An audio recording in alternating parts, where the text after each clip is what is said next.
ശ്രേഷ്ഠനാണ് കോവലൻ. ആയുവാവ് മഹാധനികൻ മാത്രമല്ല, ദൈവരൂപനാണവൻ കാമസോമനൻ. തേരിറങ്ങി വന്നൊന്ദ്രതുല്യനാണവൻ. ഇവരും പുകഴും പാടും മാപനീശ്വരൻ. സർവസദ്ഗുണങ്ങളും തികഞ്ഞ കോവലൻ. സർവ സൗഭാഗ്യങ്ങളും തികഞ്ഞ കോവലന്റെ പ്രിയ പത്നിയാണ് കണ്ണകി. മാതൃകാ ദമ്പതികളാൽ അവർ ജീവിതോത്സവം ആസ്വദിക്കുകയാണ്.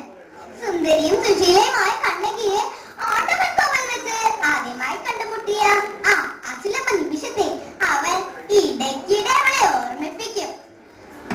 നടയിൽ തൊഴുതുന്ന തമ്പുരാട്ടി, ഉയരുളിയിൽ കതുത്തുരിയും കോമളാമ്പി, കനകമയും തന്നിറവും കരിമിഴിയോടെ, മകഹൃദയം കവസദനം മൊഴിയാളെ. കണ്ണകി, ഉന്നെ കഴിച്ചത് ഞാൻ മഹാഭാഗ്യം. നീയില്ലാமல் എനിക്ക് വാഴവയില്ലേ. അത് കേൾക്കെ അവളുടെ കവൾ നാണം കൊണ്ട് തൊടുത്തു പോകും. ആഹ്ലാദകരമായ ദിനരാത്രികൾ കൊഴിഞ്ഞുകൊണ്ടേയിരുന്നു. ആയിടെ അമ്മൻ കോവിൽ ഉത്സവത്തിന് കൊടികേറി. തോരണങ്ങളും സമ്മാനങ്ങളും തേരും തേരോട്ടവും ഉണർന്നു. എല്ലാത്തിനും മുൻപറ്റി കോവലൻ തന്നെ തിരക്കൂത്ത് ആരംഭിക്കുന്നു. നാട്ടിലെ പേര് കേട്ട അഴകാണി മാധവിയാണ് നർത്തകി. ദീപകാന്തി തെളിഞ്ഞു, നൃത്തവേദി ഉണർന്നു. മിന്നൽ കൊടി പോലെ ചടുല താളം മേളങ്ങളിൽ മതിപ്പറന്നാടുന്ന മാധവി ഒരു സ്വർഗരാണിയായി മാറി.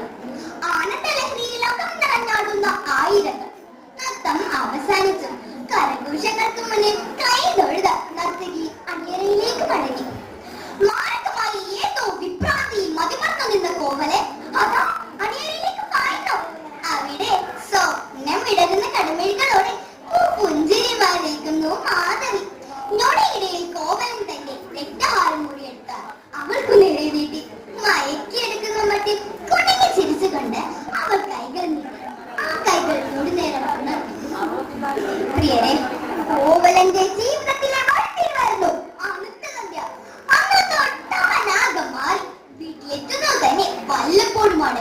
അവനെ കണ്ണിൽ കാണുക തന്നെ ചതുർത്ഥിയാണിത്. മദ്യവെച്ച് വന്ന് ബഹളം കൂടുന്ന കോവലന്റെ കാലിൽ പിടിച്ച് അവൾ കണ്ണീരോട് ചോദിക്കും, നീ എന്ത് തെറ്റ് ചെയ്തു? അങ്ങ് എന്തെങ്കിലും നശിക്കുന്നു? മാറിനില്ലടി പിണമേ. ആരുടെ പുനി മറുത്തു പുറത്തു വേദമേ. മാധവി എനിക്ക് സ്വർഗരാജ്യമാണു കാവിലെ. അമ്മനോവനയ്ക്ക് നിന്റെ ചുറ്റുവട്ടമെത്തുവാൻ ഏഴു ജന്മമെങ്കിലും ജനിക്കണം നീയോർക്കണം. ചവിട്ടേറ്റ വേദനയിലും ആ പാവം ധർമ്മപത്നി കടവിന് വേണ്ടി പ്രാർത്ഥിച്ചു. കടവുളെ കാപ്പാവുക, എൻ കടവിനെ കാപ്പാവുക.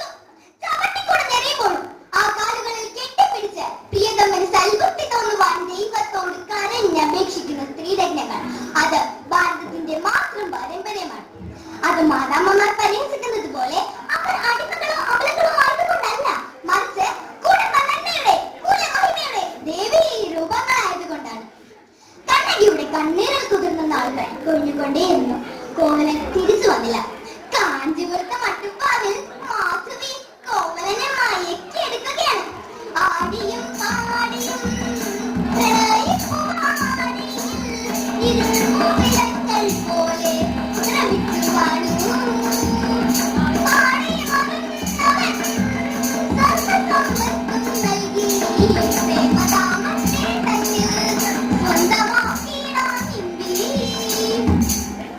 മാധവിയുടെ മായാവലയത്തിൽ കുടുങ്ങിയ കോവലൻ അവൾ ആഗ്രഹിച്ചതെന്നും ആ കാൽക്കീഴിൽ സമർപ്പിച്ചു. ആ നൃത്തക്കാരുടെ കടക്കണ്ണിക്കോണിൽ ഒരു കളിപ്പാവയെ പോലെ കുരുങ്ങി കിടന്നു. നേരല്ലേ സരസസുന്ദരിയായ ഒരു പെണ്ണുകേർന്ന എത്ര എത്ര മഹാവീരുക്കളാണ് നിലം പതിച്ചതെന്ന് കേരള സമൂഹം കണ്ടതല്ലേ. എല്ലാം കിട്ടിക്കഴിഞ്ഞപ്പോൾ മാധവിയുടെ മട്ടുമാറി. ഒടുവിൽ കോവലന്റെ മുഖത്ത് നോക്കി അട്ടഹസിച്ചു. കണ്ട മദ്യന്മാർക്ക് കയ്യിലിറങ്ങാനുള്ള സത്രമല്ലത്. കണ്ടപ്പോ മാധവി, ഇത് നീ തന്നെയോ? അതെ, ആള് മാറിയിട്ടില്ല. എന്നെ വിളിച്ചു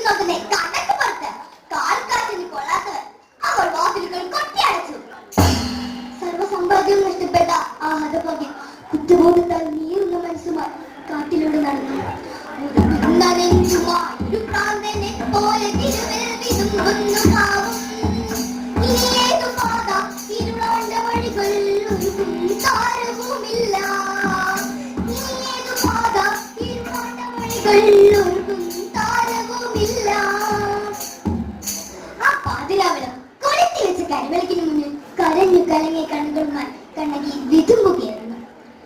പെട്ടെന്ന് പുറത്തൊരു കാലച്ച അവൻ കണ്ണുവെച്ച് കൊടുവാൻ കയ്യിൽ എടുത്തില്ല. അന്നതിന്റെ ആവശ്യവുമില്ല. കാരണം അന്നത്തെ സമൂഹം ഇന്നത്തെ പോലെ പൈശാചികമായിരുന്നില്ല. ഇന്നാണെങ്കിലോ 90 തികഞ്ഞ വൃത്തങ്ങൾക്ക് പോലും രക്ഷയില്ല. കണ്ണകി ജനൽപ്പാട്ടിലൂടെ നോക്കുമ്പോൾ അവൾ വാതിൽ തുറന്നോടി ചെന്നാക്കാൻ തൊട്ട് വന്നിട്ട് വാങ്ങ കണ്ണകി കാരുണ്യം വഹിക്കാത്ത മഹാപാവിയാണ് ഞാൻ. എനിക്ക് മാപ്പ് തരൂ. അങ്ങനെ പറയരുത്. തെറ്റുപറ്റക്ക് മനുഷ്യ സഹജമല്ലേ. എനിക്ക് അങ്ങേ തിരിച്ചു കിട്ടിയല്ലോ, അത് മതി. ആ കുലധർമ്മപത്നിയുടെ സ്നേഹത്തിന്റെ ശീതള ചായനിൽ കോവലന്റെ കണ്ണ് നിറഞ്ഞു. കണ്ണകി എനിക്ക് അങ്ങേ തിരിച്ചു കിട്ടിയല്ലോ, അത് മതി. ആ കുലധർമ്മപത്നിയുടെ സ്നേഹത്തിന്റെ ശീതള ചായനിൽ കോവലന്റെ കണ്ണ് നിറഞ്ഞു. കണ്ണകി ജീവിക്കാൻ ഇനി നമുക്ക് എന്താണ് മാർഗം? വഴിയുണ്ട്. അവൾ പെട്ടി തുറന്ന പട്ടുപൊതി കയ്യിലെടുത്തു. നോക്കൂ, മംഗല്യനാളിന് സാധനണിതു വാങ്ങൂ.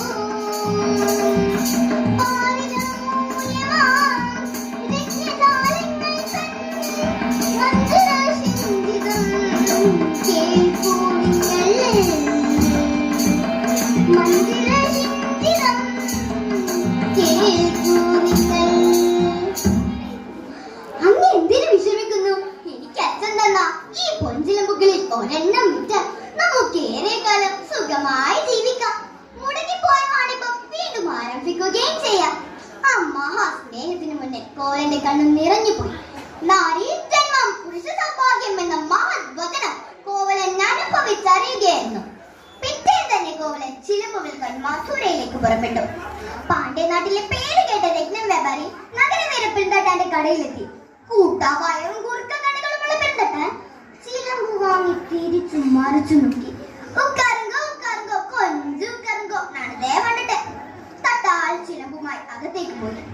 ഏറെ കഴിഞ്ഞില്ല, ഒരു കുതിര വണ്ടി പാഞ്ഞു വന്ന് കടയുടെ മുന്നിൽ നിന്നു. ചാടി ഇറങ്ങിയ രാജഭടന്മാർ കോവലന്റെ വണ്ടിയിലേക്ക് വലിച്ചടിച്ചു. തമ്പുരാട്ടിയുടെ ചിലമ്പ് കണ്ട കട വണ്ടിയിലേക്ക് തട്ടാൻ കൂട്ടവയറുകൾക്ക് ചിരിച്ചു. താൻ തട്ടിയുടെ അടുത്ത് തമ്പുരാട്ടിയുടെ ചിലമ്പ് പോലുള്ള ഒന്ന് തന്റെ കയ്യിൽ തന്നെ വന്നു പെട്ടത് മഹാഭാഗ്യം. കള്ളനെ പിടിച്ചു കൊടുത്തതിനുള്ള സമ്മാനം വേറെയും. ആണ്ടവാ വാർത്ത കാട്ടുതീയാൽ തമ്പുരാട്ടിയുടെ ചിലമ്പ് കണ്ട കള്ളനെ കാണാൻ ജനം കൊട്ടാരത്തിലേക്ക് ഓടി. ചിലമ്പ് ഉയർത്തി കാട്ടി പാണ്ഡ്യപാണ്ഡ്യനെ ആജ്ഞാപിച്ചു.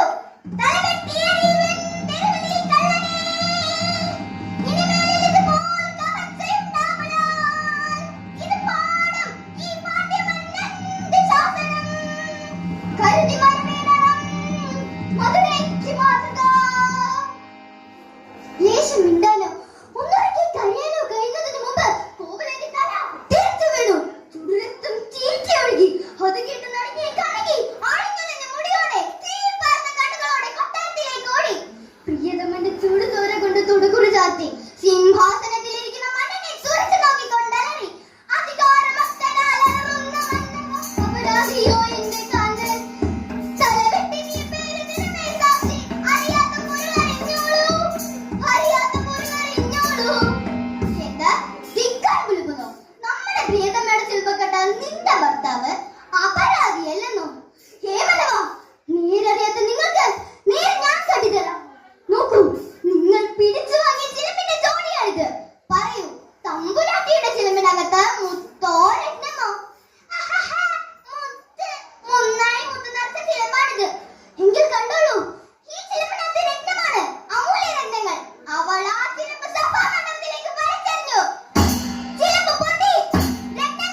തളർന്നു വീണു.